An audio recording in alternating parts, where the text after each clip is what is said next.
अस्सलाम वालेकुम students, today we will talk about second year biology book.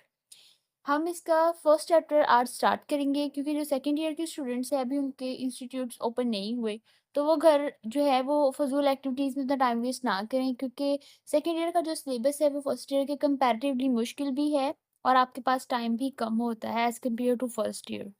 सो हम इसको शुरू करेंगे is homeostasis. If we divide it into two partitions, homeo and stasis, then we will come to know that homeo means same and stasis means stable. Homeostasis basically एक ऐसा protection होता है जो कि हम अपने इंटरनल एनवायरनमेंट का करते हैं फ्रॉम द हार्म और फ्लक्चुएशंस ऑफ एक्सटर्नल एनवायरनमेंट। जैसा कि जो हम हैं ह्यूमन बीइंग्स हैं, उनका जो नॉर्मल बॉडी टेम्परेचर होता है वो 37 डिग्री सेल्सियस होता है। ठीक है? तो चाहे बाहर का जो हमारा टेम्परेचर है, वो 37 हो, 40 डिग्री सेल्सियस हो या फिर 0 डिग्री सेल्सियस हो, हमने अपने इंटरनल टेम्परेचर को बिल्कुल रेगुलेट करना है, इंटरनल टेम्परेचर को बिल्कुल उसकी रेंज में ही रखना है। क्योंकि जो ह्यूमन्स हैं वो वार्म ब्लडेड हैं और वार्म ब्लडेड जो है वो अपनी जो उनकी इंटरनल टेम्परेचर होता है उसको फ्लक्चुएट नहीं करते क्योंकि उनके पास एक रेगुलेट जो टेम्परेचर है उनके पास होता है। होमोस्टेसिस जो ये चैप्टर है, ये सभी इन्हीं चीज़ों के बारे में है। मोreओवर हम अपने टेम्परेचर को किस तरह से मैनेज कर सकते हैं, उसकी जितनी भी स्ट्रैटेजीज़ हैं, उसको मैं इसमें जो है वो डिस्कस किया गया है। Human organs like kidney, liver उनको भी डिस्कस किया गया है and at the end of the chapter you will clear each and everything. So start.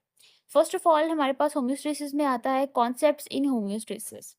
तो जितने भी हमारे हम स्पीशीज़ हैं, जितने भी ऑर्गेनिज़म्स हैं, जितनी भी एवोल्यूशनरी हिस्ट्रीज़ में गुज़रे हैं, उन सबके पास एक अपना इंटरनल टेम्परेचर है, ठीक है? लाइक हमने अपने बॉडी टेम्परेचर को एक नैरो रेंज में ही रखना होता है और एक्सटर्नल टेम्परेचर जितना भी लो है या जितना भी हाई है, उसको अकॉर्डिंगली खुद को मैनेज रखना, दैट इज़ कॉल्ड होम्योस्टेसिस। हमारी जो बॉडी है, उसमें जितने भी ऑर्गन्स हैं, लाइक उसमें जितनी भी स्ट्रैटेजीज़ हैं, वो सभी इसी के अकॉर्डिंगली होती हैं कि आप अपनी बॉडी टेम्परेचर को सही रख सकें। हमारे अगर ऑर्गन अपनी प्रॉपर वर्किंग नहीं करेंगे, देन हमारी जो बॉडी है उसमें जो टेम्परेचर मैनेजमेंट है वो भी नहीं होगी।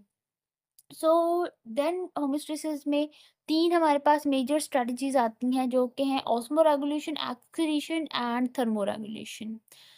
ठीक है? जितनी भी हमारे पास इंटरनल टेम्परेचर हैं उनको ठीक रखना, लाइक कुछ जो ऑर्गेनिज़म्स हैं वो लैंड में रहते हैं, कुछ टेरेस्ट्रियल हैं, कुछ मेरीन में रहते हैं, फ्रेश वाटर में रहते हैं, तो हर किसी का एक अपना होम्योस्टेसिस होता है। ठीक हो गया?